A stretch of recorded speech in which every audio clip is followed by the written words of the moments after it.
नमस्कार प्रिय विद्यार्थियों। शैक्षिक तकनीकी के अंतर्गत आज हम शिक्षण क्या होता है उसके विषय में समझेंगे। इसका अर्थ क्या है, इसकी प्रकृति क्या है, इसके भेद क्या हैं। तो शिक्षण जैसा कि देखा जाए तो बिना शिक्षण के किसी भी कक्षा का संचालन सुचारू रूप से नहीं हो पाता है। कक्षा का सुचारू संचालन करने के लिए उसमें 3 चीज़ें आवश्यक होती हैं। पहली बात पाठ्य वस्तु होनी चाहिए, दूसरा शिक्षक होना चाहिए और तीसरा शिक्षार्थी अर्थात छात्र होना चाहिए।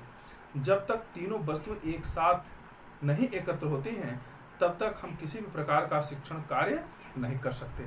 रही बात अभी शिक्षण क्या होता है, सबसे पहले हम इस शिक्षा से बने हुए जो शिक्षण शब्द है इसके विषय में जानने का प्रयास करेंगे।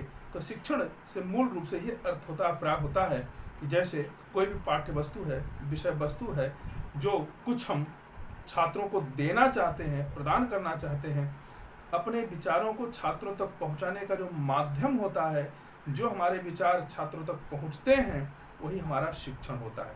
यह शिक्षण मौखिक रूप से भी किया जाता है और यह शिक्षण एक तरह से देखा जाए तो यह प्रदर्शन के द्वारा, वाणी के द्वारा भी होता है।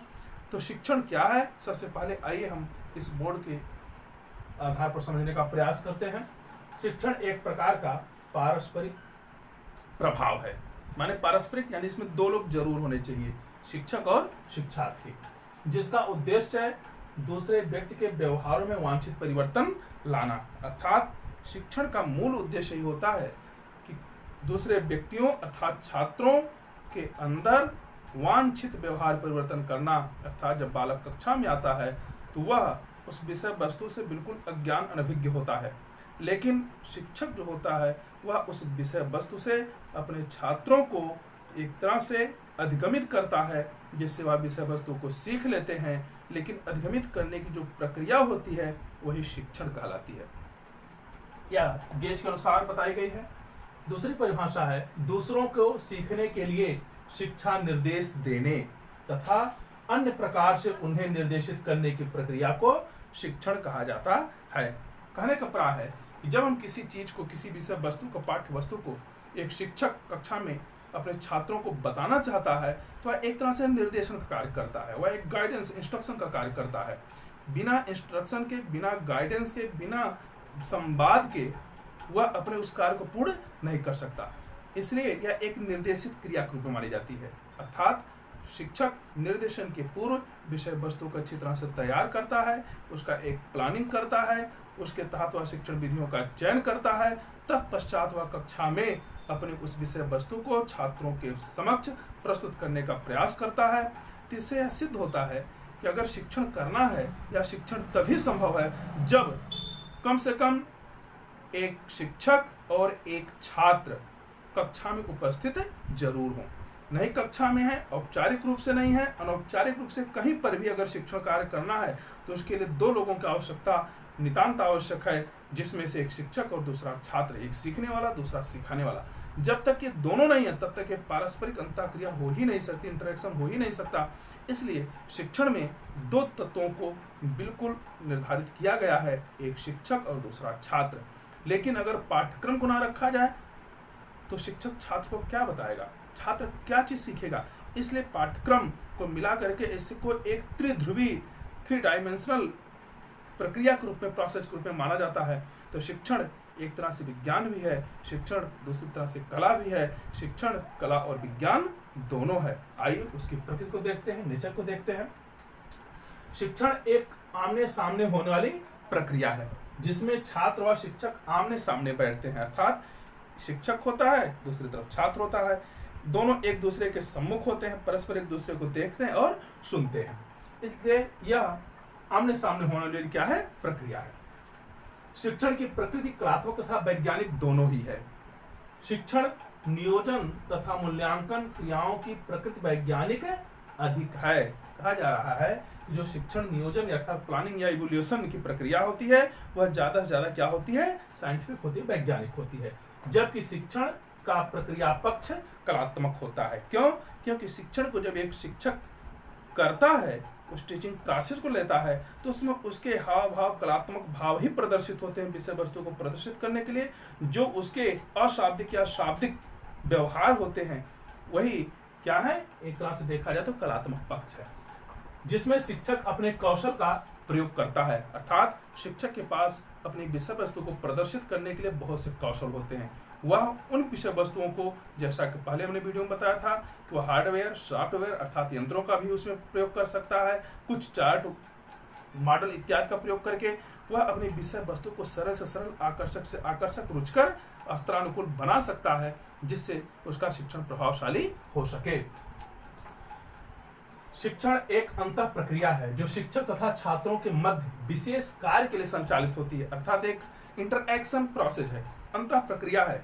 इसका मूल मकसद होता है कि कोई ना कोई एक निश्चित उद्देश्य होता है, किसका, शिक्षक और छात्र के लिए, जिसको वह पूर्ण करने के लिए परस्पर आमने सामने बैठते हैं और इस शिक्षण प्रक्रिया को प्रारंभ से लेकर के उसके समापन तक वहां पर लगे रहते हैं।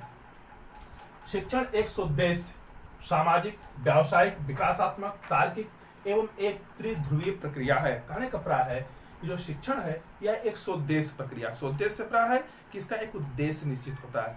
क्यों? क्योंकि प्रयोजनम अनुद्देश्य मंदो अपना प्रवर्तते, अर्थात निरुद्देश्य, बिना प्रयोजन के, बिना उद्देश्य के कोई मंद व्यक्ति भी, प्रमादी व्यक्ति भी कोई कार्य नहीं करता है। तो शिक्षण एक शिक्षक के लिए एक सोद्देश्य माने उद्देश्य के साथ चलने वाली प्रक्रिया होती है। उसका उद्देश्य क्या होता है? बालक का चतुर्थिक विकास करना, उसका शारीरिक विकास, उसका मानसिक विकास, उसका भावात्मक विकास, उसका संवेगात्मक विकास, उसका सोशल डेवलपमेंट, सामाजिक निर्माण से संबंधित जो विकास है, इस समस्त विकासों को करना, चतुर्थिक विकासों को करना, सर्वांगीण विकास को करना। सामाजिक विकास में प्राय है वह समाज के लोगों को पहचाने, उनकी समस्याओं को समझ सके और अपने ज्ञान के द्वारा उन समस्याओं का निदान और उपचार कर सके।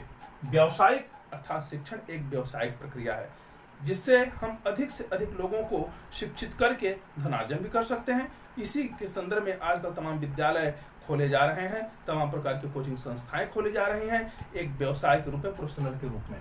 इसीलिए प्रोफेशनल तमाम कोर्स चलाए जा रहे हैं, पाठ्यक्रम चलाए जा रहे हैं, जिसके पठन पाठन से सीखने के आधार पर वह बालक निश्चित रूप से अपने उस उद्देश्य में, अपने उस पाठ्यक्रम को सीखने के पश्चात एक रोजगार प्राप्त कर लेने में समर्थ हो जाता है। विकासात्मक का प्राय है कि शिक्षा एक विकासात्मक प्रक्रिया है। शिक्षण एक विकासात्मक प्रक्रिया अर्थात इसमें दिन प्रतिदिन शिक्षण के द्वारा जो बालक है, जिसको हम शिक्षा दे रहे हैं, उसका दिन प्रतिदिन क्या होता है? विकास होता है, डेवलप होता है। तार्किक से प्राय है कि इसमें लॉजिकल रूप से आप तर्क वितर्क कर सकते हो, संवाद कर सकते हो। यानी शिक्षक और छात्र, शिक्षक ने विषय वस्तु को छात्रों को बताया, छात्र उसको समझे, फिर उनके मूल्यांकन हेतु शिक्षक उनसे प्रश्न पूछता है, छात्र उसका उत्तर देते हैं। और कभी कभी अगर छात्रों के मन में किसी भी प्रकार की विषय वस्तु से संबंधित कोई शंका उत्पन्न होती है, कोई कॉन्सेप्ट क्लियर नहीं होता है, तो उसको आप पुनः पूछते हैं। इस तरह से एक तार्किक संवाद स्थापित हो जाता है। एक त्रिध्रुवीय प्रक्रिया है, माने इसमें 3 लोग होते हैं, शिक्षक, शिक्षार्थी और पाठ्यक्रम। इस तरह से अगर इसकी प्रकृति को हम देखते हैं तो क्या है? वह विज्ञान भी है और कला भी है। तो शिक्षण की प्रकृति वैज्ञानिक और कलात्मक दोनों मानी जाती है, दोनों है। अब आते हैं शिक्षण तकनीकी क्या होती है। अब तक तुमने शिक्षण को देखा, अब शिक्षण की टेक्नोलॉजी तकनीकी क्या होती है, आइए इसको देखते हैं। एक ऐसी विचारधारा है, शिक्षण तकनीकी एक ऐसी विचारधारा है जो शिक्षण कला को अधिक स्पष्ट, सरल, वस्तुनिष्ठ तथा वैज्ञानिक बनाती हुई छात्रों और शिक्षकों में वैज्ञानिक दृष्टिकोण उत्पन्न करती है। अर्थात एसपी कुलश्रेष्ठ एक महान शिक्षाविद हैं, एक महान टेक्नोलॉजिस्ट हैं। इन्होंने कहा है कि जो शैक्षिक तकनीकी होती है उसके अंतर्गत जो शिक्षण तकनीकी है, वह शिक्षण तकनीकी क्या है? यानी यह एक ऐसी विचारधारा है जो शिक्षण कला को अधिक स्पष्ट, माने जो शिक्षण की कला है जिसके द्वारा हम छात्रों को अधिगमित करते हैं, उनको एक तरह से योग्य बनाते हैं, उनके व्यवहार में चेंजिंग लाना चाहते हैं, वह स्पष्ट, सरल, वस्तुनिष्ठ तथा वैज्ञानिक। वस्तुनिष्ठ अर्थात उसमें एक तरह से ऑब्जेक्टिविटी होती है, उसमें किसी चीज को तुरंत बदलने की क्षमता नहीं होती है, अर्थात वह एक रूप में रहने में समर्थ होती है। वैज्ञानिक अर्थात जो शिक्षण है वह एक तरह से वैज्ञानिक दृष्टिकोण पर चलता है, उसमें सुसंगतता होती है, उसमें क्रमबद्धता होती है, उसमें एक तरह से देखा जाए तो उसमें समायोजन की शक्ति होती है। छात्रों और शिक्षकों में वैज्ञानिक दृष्टिकोण उत्पन्न करती है। यह शिक्षण जो होता है, जो शिक्षण तकनीकी जो होती है, वह छात्र और शिक्षक दोनों के अंदर एक वैज्ञानिक दृष्टिकोण को उत्पन्न करने में सहायता करती है। साथ ही यह शिक्षण की प्रक्रिया को और अधिक प्रभावशाली, शिक्षण की प्रक्रिया को जो शिक्षण तकनीकी है वह और अधिक प्रभावशाली बनाती है, मनोवैज्ञानिक बनाती है, व्यावहारिक बनाती है तथा प्रयोगात्मक बनाती है। अर्थात शिक्षण तकनीकी के आधार पर हम शिक्षण को मनोवैज्ञानिक बना सकते हैं, उसको व्यावहारिक बना सकते हैं और उसे प्रयोगात्मक रूप में प्रभावशाली भी बना सकते हैं, जिससे छात्र, शिक्षक और समाज सभी लाभान्वित होते हैं। अर्थात ये जो शिक्षण तकनीकी है, जब इसका प्रयोग एक शिक्षक कक्षा में करता है तो उसके आधार पर शिक्षक खुद को लाभ प्राप्त करता है, यानी उसके विषय वस्तुओं का जो नियोजन प्लानिंग है वह बहुत अच्छी तरह से हो जाती है। दूसरी चीज, वह अपनी विषय वस्तु को अच्छे ढंग से बच्चों में प्रस्तुत कर सकता है, वह अपनी विचारधारा को, अपने उस विषय वस्तु से संबंधित दृष्टिकोण को छात्रों को समझा सकता है, बता सकता है और छात्र उससे संबंधित जो दृष्टिकोण है, जो विषय वस्तु है, जो उनका एटीट्यूड है, उसको अच्छी तरह से समझने में समर्थ भी हो जाते हैं। और यही कारण है कि छात्र, शिक्षक और समाज, कारण कि एक शिक्षक जो होता है वह समाज का निर्माता होता है, राष्ट्र का निर्माता होता है। इसीलिए एक शिक्षक अपने छात्रों को वह समाज के दृष्टिकोण से, देश के दृष्टिकोण से उसको क्या करता है, आगे बढ़ाता, अधिमित करता है, उस योग्य तैयार करता है जिससे वह एक दिन समाज का कल्याण कर सके। शिक्षण तकनीकी की जो विषय वस्तु होती है, अगर इसमें देखा जाए कि विषय वस्तु क्या क्या है, उसके ऑब्जेक्ट कौन कौन से हैं, उसके कंटेंट कौन कौन से हैं, तो उसमें देखिए मूल रूप से जो डेविस और ग्लेसर ने बताया 1969 में, इन्होंने 4 चीजों का उल्लेख किया था कि शिक्षण तकनीकी में कम से कम इन 4 चीजें होनी चाहिए। अर्थात शिक्षण के समय जो उसकी तकनीकी होनी चाहिए उसमें 4 चीजों की पहले प्लानिंग कर लेनी चाहिए। क्या क्या? शिक्षण का नियोजन, अर्थात सबसे पहले प्लानिंग करो। प्लानिंग से प्राय होता है कि कक्षा में जाने से पूर्व हम एक शिक्षक उस विषय वस्तु से संबंधित तमाम चीजों को वह प्लानिंग के रूप में योजनाबद्ध करे, उसको लिखे, सामग्रियों को संकलित करे, जिसके आधार पर शिक्षण प्रारंभ करने के लिए उसे एक अच्छा सहारा मिल सके। दूसरा है शिक्षण की व्यवस्था, ऑर्गेनाइजेशन। शिक्षण की व्यवस्था से प्राय है कि किस माहौल में, किस परिवेश में कैसे करना है, उस प्रकार से समझ चीजों को, जैसे लाइटिंग है, आपकी एयर की चीज आवश्यकता है, हवा का, बिजली का, और सिटिंग प्लान, बैठने की जो व्यवस्था है, पोजीशन जो है, पोस्चर्स हैं, उन सारी व्यवस्थाओं को करें और अपनी विषय वस्तु को वह किस प्रकार से प्रदर्शित करना चाहता है, हार्डवेयर के रूप में या सॉफ्टवेयर के रूप में, इन सारी चीजों को व्यवस्था के रूप में ले। शिक्षण का मार्गदर्शन, अर्थात इसके बाद वो लीडिंग करे। लीडिंग से प्राय होता है जब कक्षा में पहुंचता है तो अब शिक्षण से संबंधित जो विषय वस्तु है उसको वह नेतृत्व के रूप में अर्थात प्रस्तुत करे, आगे ले चले, आगे बढ़ाए, लीड करे।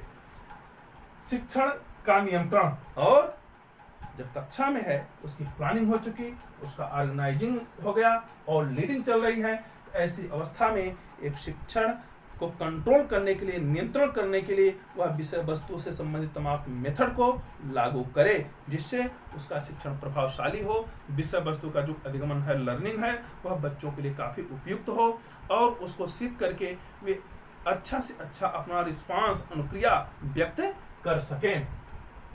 इसी तरह शर्मा, कुलश्रेष्ठ तथा मिश्रा, ये तीनों एक महान शिक्षाविद हैं, टेक्नोलॉजिस्ट हैं।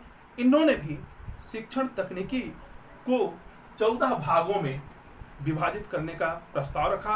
अर्थात अगर इन विषय वस्तुओं को उसमें सम्मिलित कर लिया जाए तो एक शिक्षण तकनीकी एक प्रभावकारी तकनीकी के रूप में सिद्ध हो सकती है।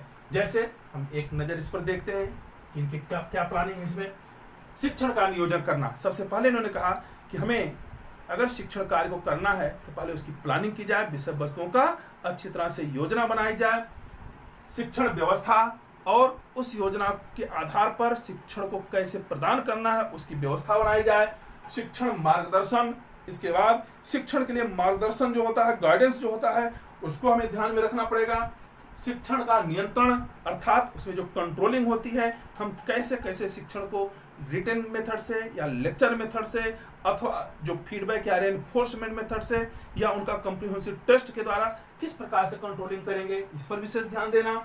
शिक्षण प्रतिमान तथा सिद्धांत, इसके अतिरिक्त जो शिक्षण के मॉडल्स हैं, प्रतिमान हैं और उनके जो सिद्धांत हैं उनको भी ले आने से ब्लूम्स आदि ने बनाया है। उस शिक्षण के प्रतिमानों को अग्लेसर आदरें, उन चीजों को हम समझें और बच्चों को समझाने का प्रयास करें। उनके मॉडल के आधार पर, उनके बनाए गए सिद्धांतों के आधार पर हम शिक्षण कार्य को कक्षा में करें। शिक्षण उपागम तथा युक्तियां, शिक्षण अर्थात इसके जो अप्रोचेज हैं टीचिंग के, उसके जो युक्तियां और प्रविधियां हैं, उसके जो टेक्निक्स हैं और उसकी जो टेक्नोलॉजी है, इन समस्त चीजों को हम शिक्षण के समय कक्षा में बच्चों के समक्ष प्रस्तुत करें। शिक्षण में नवीन धारणाएं, जो इनोवेशंस हैं टीचिंग के, उन नवीन धारणाओं को, नवीन धारणाएं क्या है, जो नई तकनीकी आजकल आई है, उन टेक्नोलॉजी का अधिक से अधिक प्रयोग करें।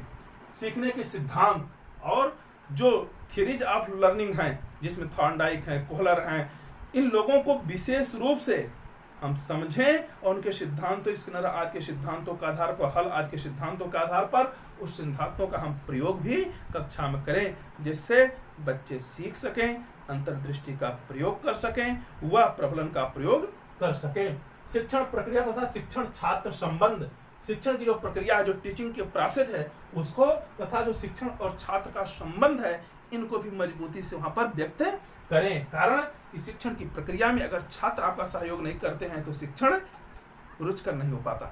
इसलिए शिक्षण को प्रभावशाली बनाने के लिए, उसे बहुत इंटरेस्टिंग बनाने के लिए हमें ध्यान देना होगा कि उनके स्तर के अनुकूल ही विषय वस्तु की प्लानिंग करें, जिससे उनका संबंध परस्पर बहुत ही अच्छा रहे, अनुकूल रहे, सहयोग की प्रवृत्ति से पूर्ण रहे। अस्मृत स्तर से चिंतन स्तर तक का शिक्षण, अर्थात शिक्षण के जो 3 स्तर होते हैं, अस्मृत, बोध और चिंतन, यानी हम अस्मृत स्तर, जो उसका सबसे निम्न स्तर से लेकर के उसके सबसे उच्च स्तर अर्थात चिंतन स्तर तक के विकास को, भावनाओं को बच्चों के अंदर लाने का प्रयास करें। अंतःक्रिया विश्लेषण, इंटरैक्शन एनालिसिस, अंतःक्रिया विश्लेषण प्राप्त होता है जब शिक्षक और छात्र दोनों आमने सामने विषय वस्तु का उस समय नियोजन करते हैं, पाठ्य योजना का कम्युनिकेशन करते हैं, संचरण संप्रेषण करते हैं। तो ऐसे समय में जो अंतःक्रिया विश्लेषण अर्थात दोनों के बीच में जो विश्लेषणात्मक प्रभाव देखने को मिलता है, अर्थात शिक्षक बताता है, छात्र से संबंधित क्वेश्चन को, प्रश्नों को पूछता है, या शिक्षक पढ़ाने के बाद उन विषय वस्तु से उनसे प्रश्न को पूछता है मूल्यांकन के लिए, तो उसके बाद यथोचित उत्तर देते हैं। इसको हम क्या कहते हैं, उनके अंदर जो अंतःक्रिया विश्लेषण है। शिक्षक व्यवहार परिमार्जन, अब इसके आधार पर क्या होता है कि जब हम शैक्षिक तकनीकी के आधार पर शिक्षण कार्य को करते हैं, हमारा शिक्षण कार्य निश्चित रूप से शिक्षक के व्यवहार में भी सुधार लाता है। जो अब तक केवल लेक्चर मेथड से पढ़ाता था, वही शिक्षक अब क्या करता है, आकर के कक्षा में तमाम प्रकार के ऑडियो विजुअल अर्थात जो शिक्षण सहायक सामग्री हैं, जो टीचिंग लर्निंग जो टेक्नोलॉजी हैं, जो उसके मेथड्स हैं, मटेरियल्स हैं, उन चीज़ों को ला करके अपने कक्षा में प्रस्तुत करता है, जिससे शिक्षण उसका आकर्षक और रोचक बन सके। शिक्षण प्रयोग, एक्सपेरिमेंट ऑफ प्रोजेक्ट्स, अब उसके अंतर्गत वह अपने प्रोजेक्ट को, अपनी योजनाओं को कैसे लगाएगा, कैसे प्रस्तुत करेगा, अपने विचारों को कैसे प्रक्षेपित करेगा, अपने विचारों से छात्रों को कैसे आविर्भूत करेगा, आत्मसात करेगा, एसिमिलेशन की प्रक्रिया कैसे होगी, यह शिक्षक के दायित्व पर निर्भर होता है कि वह शिक्षण कार्य को कितनी अच्छी तरह से कर सकता है। पाठ्य योजनाओं का निर्माण, कहते हैं जब तक हम किसी भी पाठ्य वस्तु को पढ़ाने से पहले उसकी एक बढ़िया सी योजना अर्थात पाठ का निर्माण ना कर लें, उसको एक क्रमबद्ध, उसके योजनाबद्ध तरीके से उसको समाहित ना कर लें, लिख ना लें, अगर इसके पूर्व हम कोई कार्य करते हैं बिना बनाए, तो निश्चित रूप से जो शिक्षण कार्य होता है, जो उसकी प्लानिंग होती है, वह कहीं ना कहीं हमें असहयोग करती है। लेकिन अगर प्लानिंग के तहत हम चलते हैं, तो ही जो पाठ्य योजना का निर्माण हमने किया है, बनाया है, तो ये शिक्षक के लिए एक अच्छे सहारे के रूप में काम करती हैं, उनके एक टेलर के रूप में काम करती हैं, उनका एक तरह से मनोबल बढ़ाने का कार्य करती हैं। ऐसी दृष्टि से हम शिक्षण के समय निश्चित रूप से आवश्यक होता है शिक्षक के लिए कि वह विषय वस्तु संबंधित पाठ्य योजना का निर्माण पहले कर ले, उसको कैसे पढ़ना है, उसका नियोजन कैसे करना, ऑर्गेनाइजेशन करना कैसे, कंट्रोलिंग कैसे करना, एसिमिलेशन कैसे करना, लर्निंग मेथड कौन से लागू करना, इन समस्त चीज़ों को समझ करके, उसके मेथड आज को समझ करके ही कक्षा में उसका प्रस्तुतिकरण करना चाहिए। अब आइए हम देखेंगे जो शिक्षण टीचिंग है उसके प्रकार कौन कौन से होते हैं। तो आपको देखने के लिए हम बता दें, इसमें देखिए लिखा है शिक्षण के उद्देश्य की दृष्टि से, अर्थात सब मिलाकर के 6 इसके शिक्षण के प्रकार बताए जा रहे हैं। इनमें भी कुछ उनके भेद हैं, उन भेदों का ही हम देखते हैं और समझने का प्रयास करते हैं। जैसे शिक्षण के उद्देश्य की दृष्टि से, शिक्षण के उद्देश्य की दृष्टि से शिक्षण कितने प्रकार का होता है? ज्ञानात्मक, भावात्मक और क्रियात्मक। अब देखिए शिक्षण, अच्छा जब टीचिंग करते हैं तो उसका एम्स ऑब्जेक्टिव क्या होता है, उसके आधार पर शिक्षण ज्ञानात्मक का प्रकार होता है कि जब हम किसी विषय वस्तु को छात्रों को देते हैं, प्रस्तुत करते हैं, तो ऐसे समय में उसका ज्ञानात्मक विकास करना आवश्यक होता है, अर्थात उसके स्मृत स्तर को, उसके जो रिकॉग्निशन की जो पावर क्षमता है उसको बढ़ाना, उसका जो मेमोरी स्मरण स्तर है उसको बढ़ाना, उसका विकास अर्थात वह पूर्व में सीखी हुई चीजों को याद कर सके, उनको पहचान सके। भावात्मक विकास से प्राय होता है शिक्षण का कि वह जो कुछ विषय वस्तु को समझाया जा रहा है वह उस प्रकार की भावना के आधार पर समझे। जैसे साहित्य है तो उसमें भावों का, रसों का बहुत ही महत्व होता है। उसी तरह से आप साइंस पढ़ाते हो तो उसके उस मेथड के आधार पर उसको सीखने का प्रयास करना चाहिए। क्रियात्मक का प्रयास होता है कि जो कुछ हम सिखाते हैं उसके आधार पर वह शिक्षण हमारा क्या हो, क्रियात्मक रूप में, व्यवहारिक रूप में आगे आ सके। अर्थात जो शिक्षण के उद्देश्य हैं ज्ञानात्मक होते हैं, भावात्मक होते हैं और क्रियात्मक होते हैं। अर्थात जो कुछ शिक्षण का कार्य किया जाए वह यथोचित रूप से छात्रों के द्वारा पुनः प्रस्तुत करने के योग्य पाया जाए, अर्थात उनको उस योग्य बना दिया जाए। फिर है शिक्षण स्तर की दृष्टि से, अर्थात जो शिक्षण का स्तर होता है वह अभी 3 होता है, स्मृत, बोध और चिंतन। अब आप देखिए जो स्मृत स्तर का होता है, स्मृत से प्राय होता है कि हम पूर्व में सीखी हुई चीजों को याद कर सके। बोध का प्राय होता है जो कुछ हमने सीखा और जो अब सीखने जा रहे हैं इन दोनों के विषय में अपनी अंतर्दृष्टि अर्थात अपना कुछ ना कुछ सुझाव, अपना दृष्टिकोण, अपनी बौद्धिक क्षमता, तर्क आदि के द्वारा उसको समझ सकें, उसका विकास कर सकें। जो चिंतन स्तर का शिक्षण होता है या शिक्षण का सबसे उच्च स्तर माना जाता है, इसके अंतर्गत क्या होता है कि अब बालक उस शिक्षण को जिसको सीखा है, जिसको प्राप्त किया है, अचीव किया है, उसके आधार पर अब वह मूलभूत विषय वस्तु को निश्चित रूप से प्रस्तुत कर सकता है, उसकी व्याख्या कर सकता है, उससे संबंधित उदाहरणों को प्रस्तुत कर सकता है और जो कुछ शिक्षण में उपयोगिता है, जो लर्न होता है, जो सीखने सिखाने संबंधी जो उसके उद्देश्य होते हैं उसको अच्छी तरह से बता सकता है। फिर है शिक्षण स्तर पर माने शिक्षण क्रिया की दृष्टि से कहते हैं, क्रिया की दृष्टि से भी 3 प्रकार का होता है, प्रस्तुतिकरण, प्रदर्शन, कार्य करना। प्रस्तुतिकरण से प्राय होता है शिक्षण को सबसे पहले हम प्रस्तुत करते हैं, कहाँ पर, कक्षा में जाकर के अपनी विषय वस्तु को छात्रों के समक्ष प्रस्तुत करते हैं। उसके अंतर्गत जो भी कुछ मेथड अपनाते हैं वो सब क्या होता है, प्रस्तुतिकरण होता है। प्रदर्शन का प्राय होता है शिक्षक कक्षा में उस विषय वस्तु का प्रदर्शन करता है, डिमॉन्स्ट्रेशन करता है, जिसके आधार पर छात्र उससे एक तरह से अद्भुत होते हैं, उससे प्रेरित होते हैं। तीसरा है कार्य करना, अर्थात शिक्षण कक्षा में जाने के पश्चात एक शिक्षक शिक्षण कार्य को करे, उसको पूर्ण रूप से अपने विचारों को छात्रों तक पहुंचाए, वह चाहे जिस मेथड से हो, उसका दायित्व बनता है वह अपने कार्य को पूर्ण रूप से बच्चों तक, छात्रों तक अधिगमित कराने का पूर्ण प्रयास करे।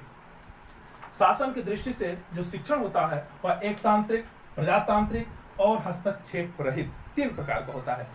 एकतांत्रिक का प्राय होता है कि जिसमें केवल एकात्मक शासन चलता है, अर्थात वहां पर सारे नियम कानून राज्य के द्वारा ना बना करके उस देश का जो सबसे बड़ा पदाधिकारी होता है, राष्ट्रपति होता है, उसके आधार पर शिक्षा का निर्माण किया जाता है। दूसरा होता है प्रजातांत्रिक, जहां पर प्रजा के विचारों के आधार पर, उनकी आवश्यकताओं के आधार पर, उनको सुझावों के आधार पर शिक्षण प्रक्रिया होती है, वहां पर प्रजातांत्रिक शिक्षण माना जाता है। और तीसरा होता है हस्तक्षेप रहित, अर्थात आपको जो करना है करते रहो, उसमें किसी भी प्रकार का हम लेजर अर्थात हस्तक्षेप नहीं करेंगे। शिक्षण व्यवस्था के दृष्टि से, व्यवस्था की दृष्टि से भी शिक्षण 2 प्रकार का होता है, एक होता है औपचारिक और दूसरा होता है अनौपचारिक। औपचारिक व्यवस्था से प्राय होता है कि जब हम किसी एक निश्चित स्थान पर एक निश्चित विषय वस्तु को एक निश्चित समय में छात्रों को अपनी विषय वस्तु को प्रस्तुत करते हैं, जैसे विद्यालय आदि। दूसरा है अनौपचारिक, यदि कोई बालक विद्यालय में नहीं पहुंच पाता है, जाने में असमर्थ है, तो ऐसे लोगों के लिए अनौपचारिक इनफॉर्मल जो आपकी टीचिंग है उसके आधार पर, जैसे डिस्टेंस एजुकेशन, जैसे पत्राचार का है, हम करस्पॉन्डेंस या ओपन यूनिवर्सिटीज के द्वारा उन विषय वस्तुओं को कैसे बच्चों तक पहुंचाएं, या व्यवस्था पर आधारित औपचारिक और अनौपचारिक होता है शिक्षण। स्वरूप के आधार पर शिक्षण वर्णनात्मक और उपचारात्मक। वर्णनात्मक से प्राय है हम जो शिक्षण कर रहे हैं उसको डिस्क्रिप्टिव मेथड में ले चलें, उसको अच्छी तरह से व्याख्यायित करें, बच्चों को समझाने का प्रयास करें। और दूसरा होता है उपचारात्मक सप्ताह होता है जो समस्याग्रस्त बच्चे हैं, जिनके बार बार समझाने पर भी वो नहीं समझ पा रहे हैं, ऐसे लोगों के उन कमजोरियों का पहले निदान किया जाए, उनकी डायग्नोसिस किया जाए, पता किया जाए, उसी आधार पर उनका उपचार अर्थात रेमेडिकल कार्य किया जाए, जिससे उनके उन दोषों को, उनकी उन समस्याओं को सॉल्व किया जा सकता है, दूर किया जा सकता है। इस तरह से आपने देखा जो शिक्षण होता है वह एक तरह से शिक्षक और छात्र दोनों के बीच में चलने वाली एक अंतः प्रक्रिया है, एक पारस्परिक प्रक्रिया है, या एक सौदेशपूर्ण प्रक्रिया होती है जो एक उद्देश्य को लेकर के आगे बढ़ती है, एक गत्यात्मक प्रक्रिया होती है जो हमेशा गतिमान रहती है, विराम में नहीं आती। और यह शिक्षण की जो प्रक्रिया होती है निश्चित रूप से एक वैज्ञानिक श्रृंखला के अंतर्गत चलती है, एक पाठ्य योजना के निर्माण को लेकर के चलती है, जिसके आधार पर उसके नियंत्रण होता है, उसके मेथड्स का प्रस्तुतिकरण किया जाता है। इसलिए शिक्षण एक विज्ञान भी है और एक कला भी है, अर्थात यह विज्ञान और कला दोनों है। दूसरी चीज आपने देखा जो शिक्षण के जो स्तर हैं वे निश्चित रूप से शिक्षण की प्रक्रिया को, शिक्षण के उन भागों को, उनके वर्गीकरण को समझाने में आपने देखा, चाहे वह उद्देश्य के स्तर पर हो, ज्ञानात्मक भाव तक क्रियात्मक रूप में हो, चाहे वह स्तर की दृष्टि से अस्मृतबोध चिंतन स्तर पर हो, चाहे वह प्रस्तुतिकरण, प्रदर्शन और कार्य करने की क्रिया के आधार पर हो, चाहे एक तांत्रिक प्रजातांत्रिक हस्तक्षेप रहित शासन के आधार पर हो, या औपचारिक अनौपचारिक व्यवस्था के आधार पर हो, वर्णनात्मक उपचारात्मक स्वरूप के आधार पर हो, वह शिक्षण कार्य जो होता है, वह शिक्षण की जो तकनीकी होती है, वह शिक्षण का जो प्रकार होता है, निश्चित रूप से जो प्रकार बताए गए हैं वह शिक्षण को अर्थात विषय वस्तु को रुचिकर बनाने के लिए, प्रभावशाली बनाने के लिए, व्यवहारिक बनाने के लिए, मनोवैज्ञानिक बनाने के लिए और प्रयोगात्मक दृष्टि में लाने के लिए ही इन समस्त चीजों का यहाँ पर प्रदर्शन किया गया है।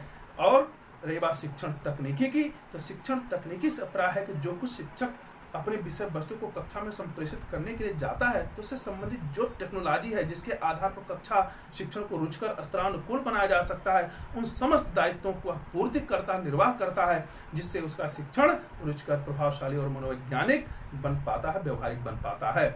इस तरह से आपने समझा कि शिक्षण क्या है, उसकी प्रकृति क्या है और उसके प्रकार क्या हैं। तो अगर यह वीडियो आपको पसंद आया हो तो आप निश्चित रूप से इसे लाइक करें, इसे शेयर करें, इस पर कमेंट करें। चैनल से पहली बार जुड़ रहे हैं तो इसे सब्सक्राइब करें और वीडियोस को तुरंत प्राप्त करना चाहते हैं तो बेल आइकन बटन को दबाएं।